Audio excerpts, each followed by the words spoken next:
7 मई को देश में एक बहुत बड़ी और खास मॉक ड्रिल होने जा रही है, जिसे लेकर पूरे देश का ध्यान इस वक्त केंद्र की तरफ है। इस मॉक ड्रिल का मकसद है लोगों को युद्ध जैसी स्थिति से निपटने के लिए तैयार करना। और ये कोई आम अभ्यास नहीं है। 1971 के युद्ध के बाद पहली बार इतनी बड़ी सिविल डिफेंस मॉक ड्रिल पूरे देश में कराई जा रही है। 244 जिलों में ये मॉक ड्रिल होगी और इसकी तैयारियों को लेकर आज दिल्ली में गृह मंत्रालय में एक बड़ी बैठक भी हुई। अब आप सोच रहे होंगे कि आखिर ये मॉक ड्रिल होती क्या है।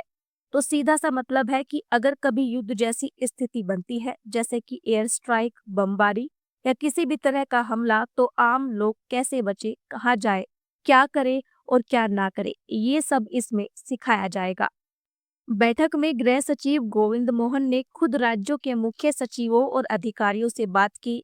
नॉर्थ ब्लॉक में हुई इस बैठक में साफ कर दिया गया कि कल यानी 7 मई को मॉक ड्रिल को लेकर कोई कोताही नहीं चलेगी। लोगों को पहले से अलर्ट किया जाएगा, सायरन बजेगा, ब्लैकआउट किया जाएगा और बताया जाएगा कि ऐसे हालात में कैसे अपने आप को और अपने परिवार को सुरक्षित रखा जाए। अब आप पूछेंगे कि सायरन का मतलब क्या होता है। तो जैसे फैक्ट्री या स्कूलों में अलार्म बजता है, ये वैसे ही होता है, लेकिन ये सायरन जिंदगी और मौत के बीच का फर्क बता सकता है। Retired lieutenant general Sanjay Kulkarni कहते हैं कि जब दुश्मन का हमला आसपास हो तो ये सायरन बजाकर लोगों को चेतावनी दी जाती है, अब तैयार हो जाओ, छुप जाओ, लाइटें बंद करो।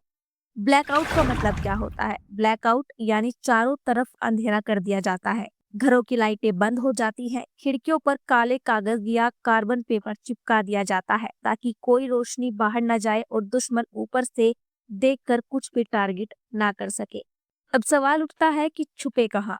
हर जगह बंकर तो नहीं है। 1965 और 1971 के वक्त क्या होता था, शहरों में गड्ढे खोद दिए जाते थे, जिन्हें ट्रेंच कहा जाता था। जैसे ही सायरन बजता था, लोग उन्हीं में घुस जाते थे। स्कूलों में भी ट्रेंच बनाए जाते थे। दिल्ली के लोधी रोड के स्कूल बाल भारती में भी बच्चे सायरन बजते ही खाइयों में कूद जाते थे। कहते हैं कि सायरन बजते ही लोग जहां हैं वहीं रुक जाते थे।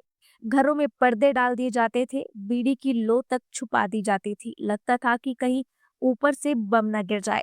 अब सरकार ये सब फिर से क्यों कर रही है? सबसे बड़ा सवाल ये है। दरअसल वजह है जम्मू कश्मीर के पहलगाम में 22 अप्रैल को हुआ आतंकी हमला।